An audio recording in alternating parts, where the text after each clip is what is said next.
But it's the guy you've been waiting for. I'm joined now by best-selling author, critically acclaimed filmmaker Dinesh DSouza joins us right now. Mr. DSouza, thank you so much for joining us on Liquid Lunch. My pleasure. Good to be on the show. So one of the questions that I keep asking, and I've been researching it, and Frankie's like one of the best news guys around, is if we have our intelligence, we've named them a domestic terror organization. Why don't we know who the head of the organization is? Well, I think Antifa has operated largely without the scrutiny of not only the authorities, but also the media. The mainstream media is kind of in cahoots with Antifa. And so are powerful figures in Hollywood, clearly in the offices of the mayors of Berkeley, Portland, and New York City, not to mention other governors and so on. So this is not a ragtag paramilitary operation. It is the paramilitary operation of the Democratic left. They know about it, they know what it does, and they find what it does to be kind of useful. That's why they protect it, they defend it, they apologize for it. Oh, these Antifa guys are in pain. You know, that's why they do what they do. They're not in pain. These are pyromaniacs, they're terrorists, they're arsonists, they're looters. They're doing this as part of a political strategy. And the left knows it, but they are putting on this big charade to see if they can sucker the American people into believing that these are just, youthful idealists who are suffering. But who's really behind them? I mean, I know you dug into this deep in your book, The United States of Socialism. Who's behind it, why it's evil, and how to stop it? Who's really behind them? Where's the money come from?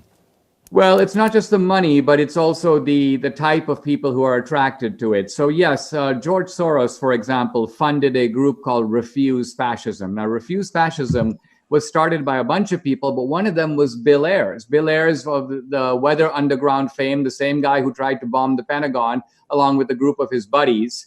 And so there are roots here of Antifa in the 60s left. Just as, by the way, the 60s left had its roots in the so-called red diaper babies of the 1930s. In other words, you had communist parents giving rise to children who became activists in the 60s, and their kids are now members of Antifa. So a lot of this runs in families. And like I say, it's supported in academia. You can almost say that some of progressive academia is the theory and Antifa is the practice.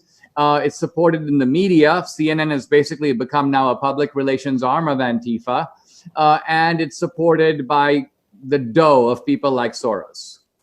You spend a lot of time in your book, Mr. DeSouza, talking about identity socialism, where you point out that historically in this country anyway, people that have been on the left, they haven't been all about identity socialism, whereas now, if you want to be embraced by the left, you sort of have to make that your central focus. I'm wondering if you could talk a little bit about how today's liberals or left-wingers or progressive or whatever description you want to use, like Elizabeth Warren or Stacey Abrams, how they compare to historical heroes of liberalism like FDR, like Henry Wallace, like John F. Kennedy.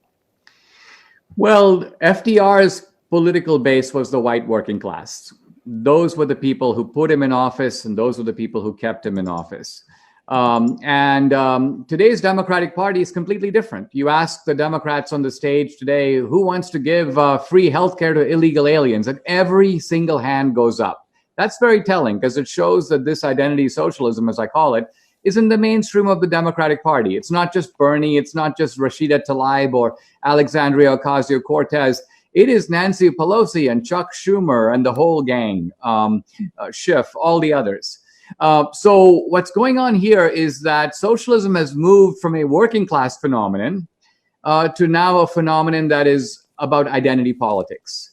And the Democrats are trying to divide society, not just as Marx did between the rich and the poor. They do play the class card, but also based upon black against white, straight against gay, legal against illegal, male against female. So if you look at things from the Kavanaugh hearings to the race riots that are going on now, these are ways of fomenting identity grievances sometimes taking advantage of a real injustice, as in the case of George Floyd, but then using that injustice as a vehicle to create a much larger conflagration and target new people. I mean, look at the people they're beating up. Store owners, right?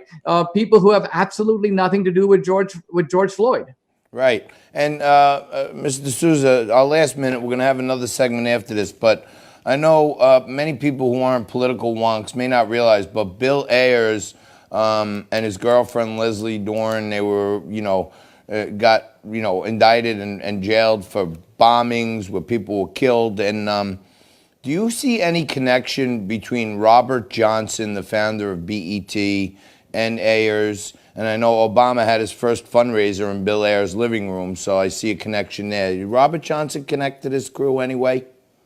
That I don't know. I do know Ayers somewhat. I've debated him a couple of times. I've actually met his wife, Bernadine Dorn. Now, interestingly, Ayers, although he was very much involved in the Weather Underground bombings, never served time in prison. He never did. Right, she did. She did, but even she did, not because of her crimes directly, but only because she refused to testify in the case of another person. This was the Brinks robbery, and Bernadine Dorn refused to testify. So I think she got contempt of court and served a brief time. But these people have gotten away with it, and they know it. Bill Ayers will even say, I was guilty as a sin, but I was free as a bird. Wow. And that's progressive justice. By contrast, on our side, they're happy to deploy the deep state against us, against General Flynn, in a smaller way against me, and use all the weapons at their disposal to try to take us out. They'd put us in prison for life if they could. So we don't play the dirty politics that they do. We don't use the deep state against them the way they use it against us. And I have to say that's part of our weakness. That's why they do it, because they can keep getting away with it. Yeah, it does. It sure does. It sure does seem like that. And we got a lot more to talk about right now with Dinesh D'Souza. You're watching Liquid Lunch as we breeze through this hour. Dow down still just over 100. Bitcoin down a bunch today. We're keeping our eye on that. It almost broke through the 10,300 resistance level, but didn't quite get there. You don't go anywhere. Crack open a cold drink, because we're coming back right after this to kick off hour 2. Dinesh D'Souza is going to stick with us. Me and Frankie will be back right after this. All right, welcome back. Mayhem breaking out all over the world, and somebody who's been right in the belly of the beast joins us now to break it all down. Frank Morano joins me, along with, again, Dinesh D'Souza. Mr. D'Souza, I am curious. It's so funny that you should come out with your book now, because it seems like so many of the things that you write about in your book and so many of the dangers that you warn about in your book, we're now seeing those play out in real time in the streets and on our television sets. I am curious how you would rate the leadership of people like Bill de Blasio and Andrew Cuomo, and even the Minneapolis mayor, Jacob Frey, people who have gotten a particularly big platform over the course of the last 8 days. How do you think they're doing? Well, I puzzled the last couple of days over why a mayor of a city would see looters destroy shops and stores, threaten people, produce an atmosphere of barricades and fear, and then hold back on the cops. It's almost like they have a high degree of tolerance, if not complicity, if not encouragement for the looters. Why would someone feel that way? And then I realized why that is. When de Blasio looks at these looters, he sees a younger version of himself. He was exactly like that. A little thug himself, a champion of thuggish regimes around the world, a great fan, for example, of the Sandinistas, who would beat up their opposition in exactly the same way like Antifa does. And de Blasio was down with it, as they say. And now he's older, and I think he wants to do the looting himself in a more systematic way, in other words, through confiscatory taxation, an orderly transfer of resources, which he then would get to parcel out in exchange for votes. So there's not a great deal of difference between a socialist politician like de Blasio and the socialist thugs on the street. They're both accomplishing kind of the same goal, although perhaps in a somewhat different way. This is, I think, why we are facing a moment of crisis, why Trump realizes that there may be a need to step in And people are like, "Oh wow, you're using the military here in America." I mean, we're so used to the military protecting people abroad. It's almost like with some surprise we realize we might need the military to protect the American people. And isn't that why we have a military after all? Yeah, Yeah. it sure seems like Trump was trying to send the message yesterday. Hey, if you guys don't do something, I will. And everybody was talking about, oh, during COVID, they're going to be martial law. It sure looks like if this thing doesn't quell today, it looks like Trump may take a lot stronger action. Well, I predicted it will quell, and I think the reason is really simple. Antifa is really good and really confident and really strong when they are beating up storekeepers and little old ladies.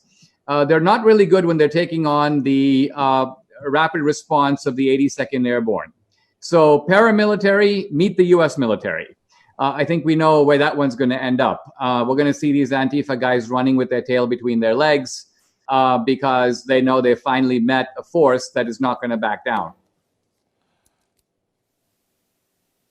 Understood. So in our last couple of minutes here, I personally always thought you got a bum rap, and I know you mentioned earlier that you were, unfairly treated by the deep state, to a smaller degree. How do you feel? We're gonna have a prosecutor on next, but how do you feel about criminals getting let out of jail, and then at the same time they won't let General Flynn off the hook when the prosecution doesn't even want to prosecute?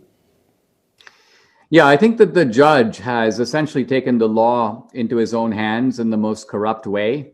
And I'm glad that this is being appealed to the appellate court. I'm also glad that Trump has had some years to reshape the courts because there's nothing more dangerous than lawlessness at high levels.